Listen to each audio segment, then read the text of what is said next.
আসসালামু আলাইকুম। আমি ইশরাত জাহান খুলনা থেকে বলছি। কাছে দূরে দেশ এবং দেশের বাইরে যে যেখান থেকে আমার ভিডিও দেখছেন, আশা করছি আপনারা সবাই ভালো আছেন। আমিও আলহামদুলিল্লাহ আপনাদের দোয়ায় অনেক ভালো আছি। আজকে আমি আপনাদের সাথে কোনো রেসিপি শেয়ার করব না, তবে খুবই গুরুত্বপূর্ণ একটা ভিডিও শেয়ার করব। যারা একেবারে নতুন তাদের হয়তো এই ভিডিওটা দেখার পর অনেক কাজে আসবে। তো আমরা আসলে শিং মাছ বাসায় কেনার পরে অনেকেই আছে যে একবারে যারা নতুন তারা কিভাবে শিং মাছ কাটবে এবং কি করবে ডিটেলসে অনেকেই অনেক কিছু জানে না। তো আজকের ভিডিওতে আমি আপনাদের সাথে সেটাই শেয়ার করব, যেটা হয়তো দেখলে অনেকেরই অভিজ্ঞতা বাড়বে বা শিং মাছ কাটা ধোয়ার বা পরিষ্কার করার নিয়মটা সহজে বুঝতে পারবে। সো এখানে আমি 1 কেজি পরিমাণ শিং মাছ নিয়েছি। আর এখানে শিং মাছ আসলে জ্যান্ত থাকা অবস্থায় আমাদের ধরতে অনেকটাই ভয় লাগে, কারণ শিং মাছের যে কাঁটা থাকে সেটা ফুটলে কিন্তু অনেক বিষাক্ত, মানে বিষ হয়, বিষের মতো জ্বালা হয় শরীরের ভিতরে। তো আমি প্রথমে যেটা করছি, একটা বাটিতে সম্পূর্ণ মাছগুলো ঢেলে নিয়েছি এবং সেই বাটির মধ্যে 1 চামচ পরিমাণ লবণ দিয়েছি। তাতে সব মাছগুলো একেবারে মরে যাবে। কাটার সময় আপনার অনেক সুবিধা হবে। মাছ ধরার সময় যদি আপনার হাতে এই বিষাক্ত কাঁটা ঢুকে তাহলে কিন্তু অনেক যন্ত্রণা হয়। সেজন্য অবশ্যই আপনারা যারা নতুন তারা আমার আজকের ভিডিওটা ফলো করে এইভাবে মাছ আগে থেকে জ্যান্ত মাছগুলো থাকলে এইভাবে মারবেন। তো আশা করছি আপনাদের আজকের ভিডিওটা দেখার পরে অনেকেরই ভালো লাগবে। সো আজকের ভিডিওটা দেখার পরে আপনাদের যদি ভালো লাগে তাহলে অবশ্যই আমার চ্যানেলটা সাবস্ক্রাইব করে নেবেন, পাশে থাকা বেল বাটনটা অন করে দিবেন আমার নতুন নতুন আপডেট ভিডিওগুলো পাওয়ার জন্য। যারা অলরেডি সাবস্ক্রাইব করেছেন তাদের অনেক অনেক ধন্যবাদ। দেখেন মাছগুলো কিন্তু সব মরে গেছে, প্রত্যেকটা মাছ কিন্তু জ্যান্ত ছিল। আর জ্যান্ত মাছ কাটাটা খুবই কষ্টের। সো আমি এখন এই মাছগুলো কেটে নিব। আর এই মাছটা কিভাবে কাটবেন সেটা তো একেবারেই সহজ আর সিম্পল একটা বিষয়। আশা করছি সবাই অনেকেই জানেন, আবার হয়তো অনেকেই জানেন না। তো এই মাছ কাটার সময় আমি আসলে প্রথমে ভেবেছিলাম যে এটার মধ্যে কোনো কিছু দরকার হবে না, এমনিতেই কাটা যাবে। তো আসলে পরবর্তীতে দেখলাম যে আসলে এটা ধরা যায় না, খুব কষ্ট, একদম পিছলা হয়ে গেছে। যেহেতু এর গায়ে একটা লালার মতো থাকে, তো আমি একটু ছাই নিলাম। আপনারা তো সবাই জানেন যে কাঠ পোড়ানোর পর যে অংশটা থাকে সেটাই আমরা ছাই বলে ধারণা করি, ধরে নিই। তো সেই ছাই দিয়ে আমি প্রথমে সাইডের কাটা ফেলার কোনো দরকার নাই, একেবারে আমি মাথা কেটে ফেলে দিছি, কারণ এই মাছটা কিন্তু খুবই সহজ কাটার নিয়ম।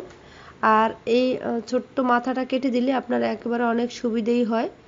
তো আমি এভাবে কেটে নিচ্ছি সবগুলো। দেখেন, শুধু মাথাটা একটু ধরতে পারলেই হলো, তাহলে কিন্তু আপনার এই মাছটা কাটা খুবই সহজ। মাথাটা ধরে কেটে আপনি এভাবে ফেলে দিবেন।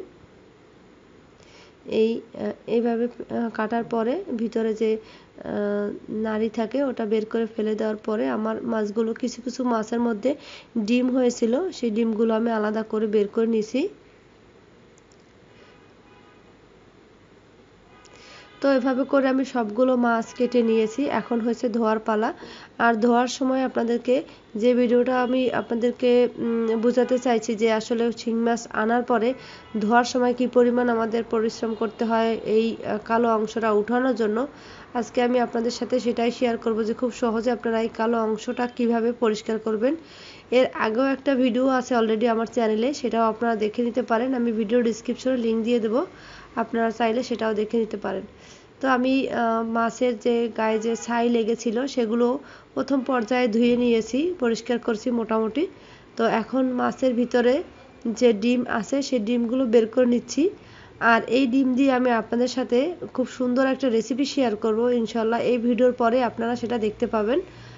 আর এই ডিম যদি থাকে তাহলে ডিমগুলো কিন্তু এখন যে পরিমাণে মাছ ধুইতে হবে তাতে কিন্তু ডিমগুলো ভেঙে যাবে এবং ভিতর থেকে বের হয়ে যাবে ভেঙে ভেঙে, যার কারণে আমি এই ডিমগুলো বের করে নিচ্ছি আগের থেকেই।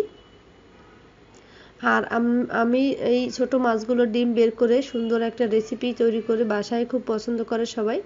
সো কীভাবে সেই রেসিপিটা করব সেটাও আপনারা চ্যানেলে চোখ রাখবেন, ইনশাল্লাহ দেখতে পাবেন এই ভিডিওর পরেই, নেক্সট ভিডিওতে। তো আমি এই যে মাছের ডিমগুলো সব বের করে নিয়েছি, এখন হচ্ছে এর প্রসেস করার পালা।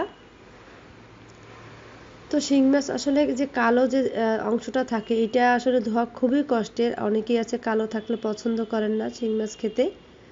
তো এখন আপনাদেরকে যেভাবে দেখাবো সেইভাবে আপনারা যদি শিং মাছটা ধুয়ে থাকেন তাহলে কিন্তু খুব সহজেই শিং মাছ একবারে সাদা হয়ে যাবে। এখানে আপনারা দেখতে পাচ্ছেন ভিনেগার, এটা হচ্ছে হোয়াইট ভিনেগার, আপনারা সবাই এটা চেনেন। এটা আমি প্রাণ কোম্পানির ভিনেগার।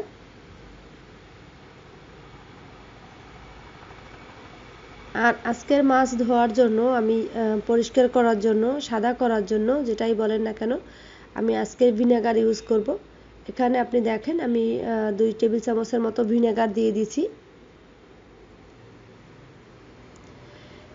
এখন যেটা করব আমি হাত দিয়ে ভালোভাবে মাখিয়ে নিচ্ছি। আর ভিনেগারটা দিলে কিন্তু আপনার এই মাছগুলো একদম কচকচে হয়ে যায়, মানে যে একটা লাসা লাসা থাকে বা পিছলা অবস্থায় থাকে সেটা কিন্তু আর থাকে না। এই অবস্থায় দেখেন মাছগুলো ধীরে ধীরে কিন্তু অলরেডি পরিষ্কার হতে যাচ্ছে।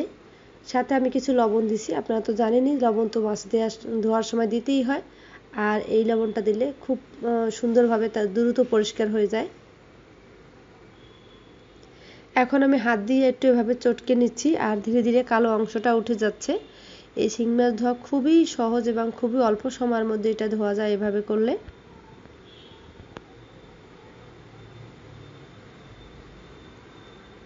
এখন আমি এভাবে কিছু সময় রেখে দেব ঢাকনা দিয়ে ঢেকে। দেখেন এ পর্যায়ে কিন্তু অনেকটাই উঠে গেছে, এই যে একেবারে সাদা অংশ বের হয়ে আসছে।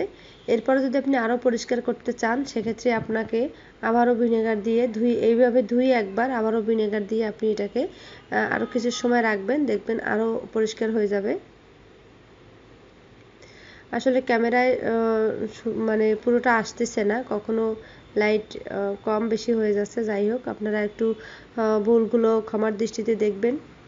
তো আমি এই পর্যায়ে মাছগুলোকে আর ধোবো না। আপনারা যদি চান আরও ধুইতে তাহলে আপনারা আবারও ভিনেগার দিয়ে দেন আবারও কিছু সময় রাখার পরে আরও পরিষ্কার হয়ে যাবে। আর আমার আগের ভিডিওটা চাইলে আপনারা অন্য পদ্ধতিতে কিভাবে মাছ পরিষ্কার করবেন সেটাও দেখে নিতে পারেন। তো আজকের মতো এখানে বিদায় নিচ্ছি, দেখা হবে নতুন কোনো ভিডিওতে। সেই পর্যন্ত সবাই ভালো থাকেন, সুস্থ থাকবেন। আমার জন্য আপনারা সবাই দোয়া করবেন। দেখা হবে নতুন ভিডিওতে। আল্লাহ হাফেজ, আসসালামু আলাইকুম।